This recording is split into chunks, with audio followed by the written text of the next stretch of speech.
My name's Sarah. These days, I work with my husband John at his family's company. The company is small, run by my father-in-law, Richard, and has about 6 employees. Richard mostly lets us handle things, and John, who will take over as president, works really hard. He's always looking for new clients and projects to help the company grow. When there's a big project, everyone pitches in, and the office feels lively and fun. I've been here for 10 years, ever since I married John. One day, when I got home early to cook dinner, John was still at work. My mother-in-law, Nancy, who used to work at the company before John and I got married, seemed bothered. She'd been looking forward to retirement, but lately, she'd been picking on me more often. "Sarah, how long do you plan to stick around our family business?" she asked sharply. Confused, I asked her what she meant. She implied that I only married John because I couldn't find a job elsewhere, and now I was taking advantage of working for the family. Feeling frustrated, I explained that I chose to work here and wasn't forced into it. But Nancy didn't seem to believe me. She thought she knew everything about me and walked away without listening. But my issues with my mother-in-law weren't just about her words. When she quit her job to take care of the household, she didn't do anything.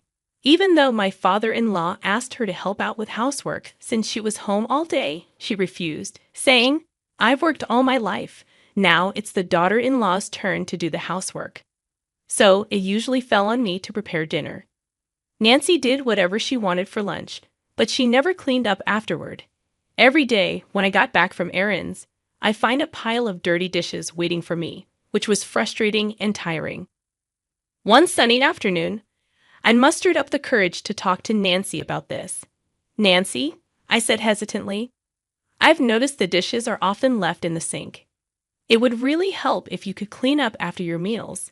It's just a small request, but it would mean a lot to me." Her response wasn't understanding at all. Her eyes flashed with anger, and she snapped, "Are you trying to give me orders in my own house? You're just a daughter-in-law. How dare you dictate what I should do?" Her words stung, reminding me of the delicate balance in our family dynamics. "I wish Jessica were here instead of you," she continued bitterly.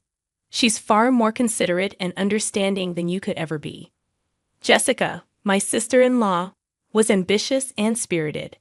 Even though we didn't spend much time together, I admired her dedication. She had missed our wedding because of a hangover, but she was making a name for herself in Manhattan, working hard in fashion design. Trying to change the subject, I mentioned Jessica's achievements, hoping to ease the tension. However, Nancy's views on Manhattan were far from favorable. She saw it as a cold and impersonal city, not suitable for someone as warm-hearted as Jessica. Then she turned her attention to me, realizing that I was from Manhattan. In her mind, it all made sense. My supposed aloof manner toward her. Caught in this exhausting exchange, I realized that if I didn't start preparing dinner soon, we'd be eating much later than usual. Despite battling my own frustrations, I managed to keep a composed exterior. "Mom, let's continue this conversation later. I need to focus on getting dinner ready, or we'll be eating quite late tonight," I said with a hint of reluctance. Finally, Nancy retreated to the living room, leaving me alone with my thoughts and the clatter of cooking utensils. Richard and John were both aware of Nancy's mistreatment towards me as a daughter-in-law, and they tried to intervene whenever they saw it happening. But their efforts seemed to have little effect. Every time they confronted the situation, their faces showed concern and frustration, a testament to their desire to create harmony in our family dynamics. Ironically, whenever Richard and John scolded Nancy for her behavior, she redirected her anger towards me, becoming even more hostile and sharp with her words. Her usually kind and gentle face twisted with disdain, and her tone cut deeper than before. Though I had never been subjected to physical violence, the emotional toll of Nancy's words was significant. Richard and John's support had been my solace, allowing me to somewhat ignore Nancy's harsh words. But then one morning, something unimaginable happened. Just after I finished cleaning up from breakfast and was preparing to leave for work, in the midst of the morning rush, Nancy suddenly exclaimed. "Oh my, what a mess they've made here!" Nancy exclaimed suddenly, without warning, as she doused my handbag with a bucket of water. I was stunned, a mixture of shock and anger rendering me speechless. "What are you doing, Nancy?" I managed to stutter out, my voice trembling with disbelief. Nancy's response was flippant, her tone resembling that of a mischievous child. "Oh, was that your stuff? I thought it was just a big piece of trash," she said casually. Her casual dismissal of the situation infuriated me. Even if you thought it was trash, who pours water on it? What kind of mindset is that? And now the carpet is all wet. What about the vacuum cleaner? I exclaimed, my words a jumble of anger and confusion, as I frantically emptied the water-soaked contents of my bag, including documents I needed for work, onto the table. Nancy responded nonchalantly, her face calm, showing no signs of remorse or concern for my distress. "Because you don't need to go to work anymore," she stated matter-of-factly. Baffled, I sat opposite Nancy in the living room bathed in the morning light. Her expression was colder, more resolute than usual, as if she had made a decision that would change everything. "Excuse me," I responded, laden with confusion and surprise. "You've been clinging to this house for 10 years, but finally I can get rid of you," Nancy declared, her words piercing my heart with their anger and determination. My mind reeled, and my heart filled with sorrow. "Getting rid of me?" I questioned, disbelief in my voice. Her words made me feel like an outsider in this family. "Actually, my daughter is joining the company, so we need you to leave. Today's your last day," she continued, her mocking laughter further wounding me. She was using my position at work to force me out. I had dedicated years to that job, building respect and memories. I was dumbfounded, feeling like my sacrifices meant nothing to her. It appalled me, not just that she acted this way, but that after 10 years of dedication, she could ask me to leave in place of her daughter. It felt like my decade of effort was being rendered worthless. I thought to myself, "Are you sure about this? Wasn't Jessica working in a clothing store in Manhattan?" I questioned, reflecting my confusion and apprehension. My job was more than just a source of income. It was my avenue for self-fulfillment. Meanwhile, Jessica, my sister-in-law, seemed to have grown tired of city life and had chosen to return to the family. She said she was tired of dealing with the cold people of Manhattan, so I told her if she came back home, I have a job ready for her. She agreed to return immediately. "Now that she's coming back, she wants you out of this house," Nancy explained to me. I found her words hard to believe. She was ready to overturn my life with a single decision, completely disregarding my place in the family without even listening to me. "I've written your resignation letter," she said, handing me an envelope. In that moment, my heart shattered completely. Everything I had built over the years was reduced to nothing, treated like a mere piece of paper. Her actions severed our family bond irreparably. I headed to the company, just a brisk 3-minute walk from my home. My mind was a whirlwind of apprehension and anticipation as I walked under the cool morning sky. Each step felt heavy with the weight of what was to come.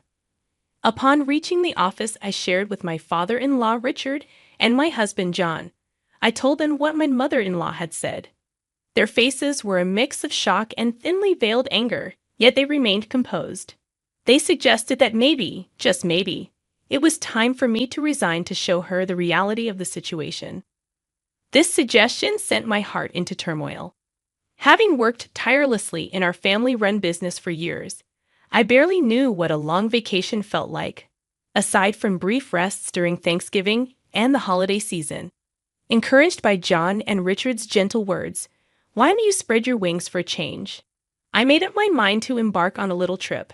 As I packed, I found myself pondering deeply about my life, my choices, and what lay ahead. Meanwhile, my sister-in-law Jessica, who had come to replace me at the company, shockingly didn't show up until 1:00 p.m. Her irresponsible attitude left John and Richard, who had been holding the fort in my absence, in a state of dismay. Jessica seemed utterly disinterested in understanding the work, despite their attempts to explain it to her. Hearing about this, I couldn't help but feel. A twinge of anxiety about the future of our company lingered as I looked forward to my trip. Departing without encountering my mother-in-law, I swiftly set off. During the journey, as I enjoyed the view outside the train, I reflected on my life, the past, the present, and what was yet to come. Relishing the local seafood delicacies, I contemplated deeply about myself, my family, and our business. However, the tranquility of my fourth day was shattered when Jessica called me in tears. "What's going on?" Mom said it was an easy job, just sitting in a chair, but John and Dad are acting like I can't do anything right, she said, her words most likely influenced by my mother-in-law. Even as I enjoyed my leisure, I realized it was time to address the situation. "So, Jessica, how proficient are you with computers?" I asked hesitantly. Her response indicated her limited skill in a professional setting, mainly focused on watching videos and playing games online.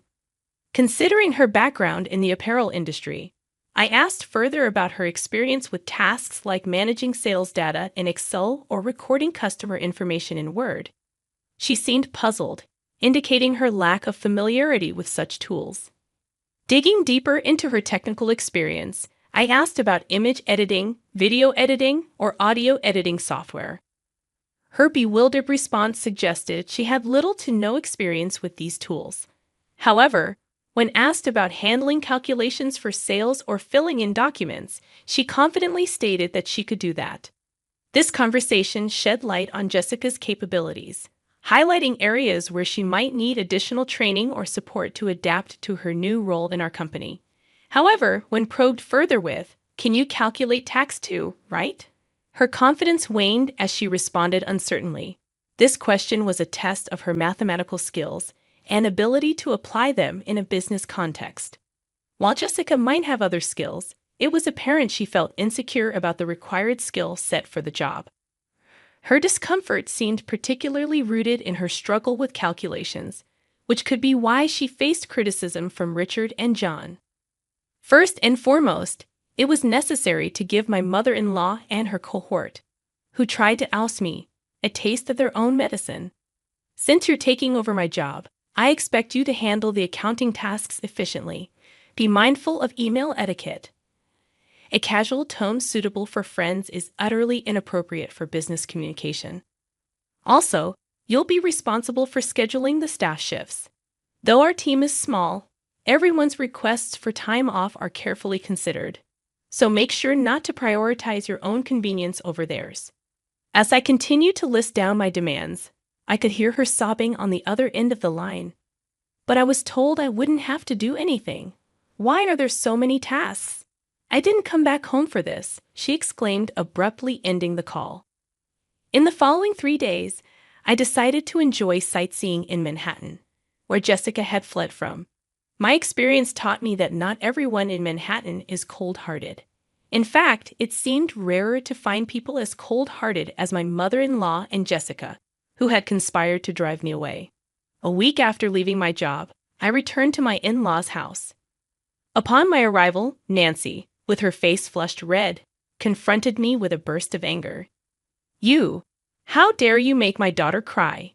You won't get away with this," she exclaimed furiously, her eyes brimming with anger and misunderstanding. She made a move to grab me, but John and Richard quickly intervened. They tried to calm her down, but her anger seemed far from subsiding. John sighed deeply before speaking. "Jessica is crying because she was scolded for trying to boss around her employees, despite her inability to do anything right. It's not Sarah's fault. Besides, Sarah hasn't been here for a week, so there's no way she could have upset Jessica, mother. You really need to stop these baseless accusations." John's voice was calm yet carried a weight, trying to convey the facts and clear the misunderstanding. "But it's because of her. This woman is the reason for Jessica's suffering," Nancy retorted emotionally, directing her suspicions towards me. Her words lacked any foundation of truth.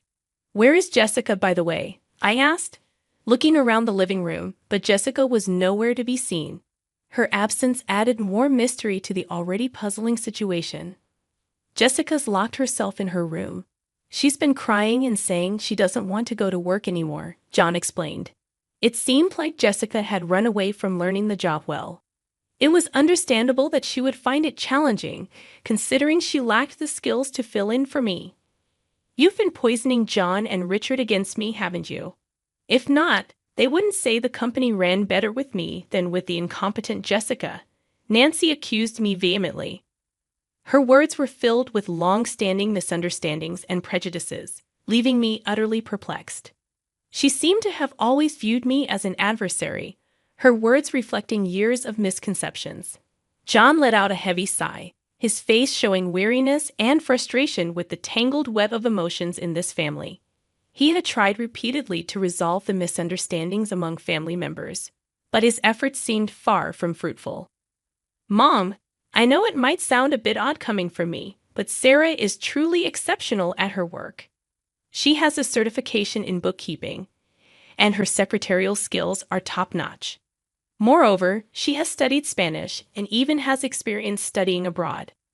When it comes to dealing with multiple languages at our company, Sarah is the one who handles everything, John explained with a sense of pride, and his mother, Nancy, looked utterly surprised. Nancy had assumed that I quit my job as soon as I joined the family, so she had no idea about my contributions and achievements at work. That sounds like something straight out of a TV drama. Actually, back in college, I was so focused on getting various certifications. I immersed myself in my studies to the point where I hardly participated in clubs or had time for a romantic relationship. It was during this phase of my life that I met John, who visited my company for business. I inadvertently found myself sharing the story of how John and I first met. However, I realized that this wasn't what Nancy wanted to hear.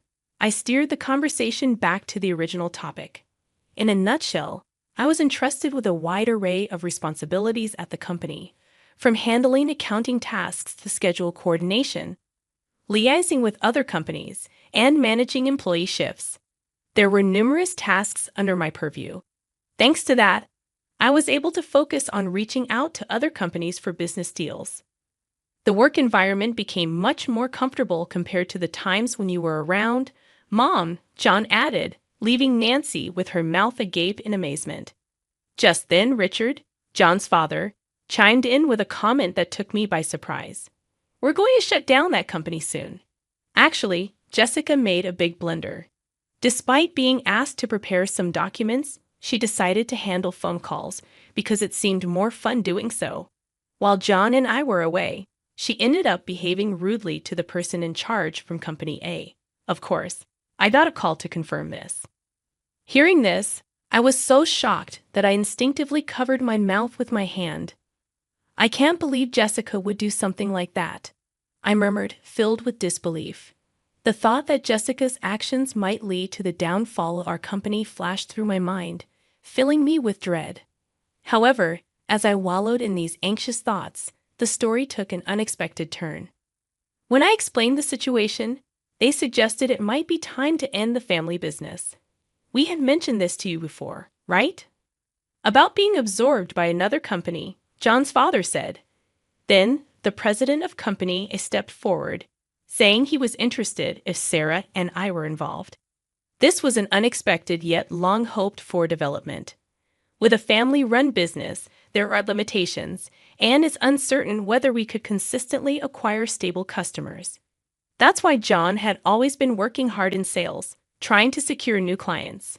Being absorbed by a larger company could mean securing a steady customer base. The once uncertain future suddenly seemed to hold a glimmer of hope. However, this news brought relief only to me, John, and his father. John's mother suddenly opposed the idea, saying, "That's not acceptable. John must become the president. This company is ours, isn't it?" I was taken aback by this sudden change in the situation. It seemed that more than a stable future, Nancy was concerned about maintaining the status of being part of a company president's family. And you're telling me he's not going to be the president anymore? Absolutely not acceptable, exclaimed Nancy passionately. This commotion piqued the interest of Jessica, who was upstairs in her room, leading her to come down to the living room to see what was happening. In response to the chaos started by Nancy, Richard spoke up with a calm but final statement. "I am divorcing you. So either way, you will no longer be part of this executive family. Not only have you not changed your attitude towards my wife, but you also neglect household chores.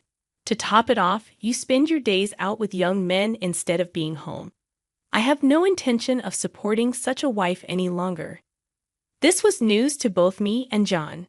We were so shocked that we could only stare at Sarah's father-in-law with wide eyes. It seemed he had planned to discuss divorce from the beginning, as he took out divorce papers and a photo of Nancy with a young man from the living room shelf, placing them on the table. If you sign the divorce papers now and leave with your belongings, I won't demand alimony.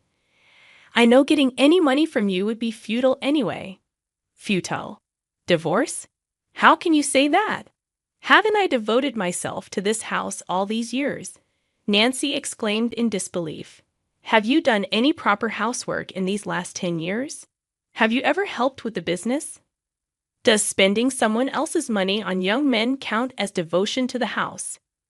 It was the first time we saw Sarah's usually mild-mannered and reserved father-in-law this angry.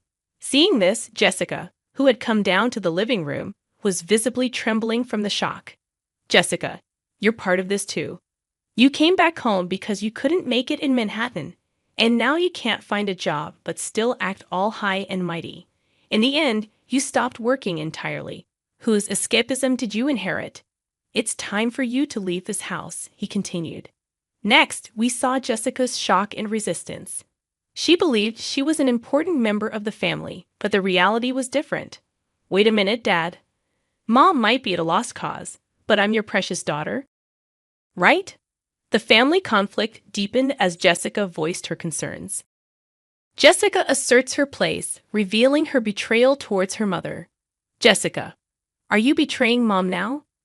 Nancy was astounded, feeling betrayed by her daughter at the last moment. However, as the two started to create a commotion, Richard sternly silenced them with a shout. If I just kick you out, it'll cause trouble for everyone. So I've asked an acquaintance to take you in. They'll be here soon to pick you up. Get your minimum belongings ready. Left with no choice but to obey, Nancy begins packing her belongings with Jessica. After writing the divorce notice, an acquaintance of Richard's arrived to take Nancy and Jessica away. The person who came to pick them up was running a factory with dormitories, and it seemed they would be working there. John, Richard, and I talked to the employees about the company being absorbed and prepared for the busy days ahead for our future. Finally, I found out I was pregnant at that time. When I told the president of Company A, he was delighted and promised to send someone to replace me, which was a huge relief.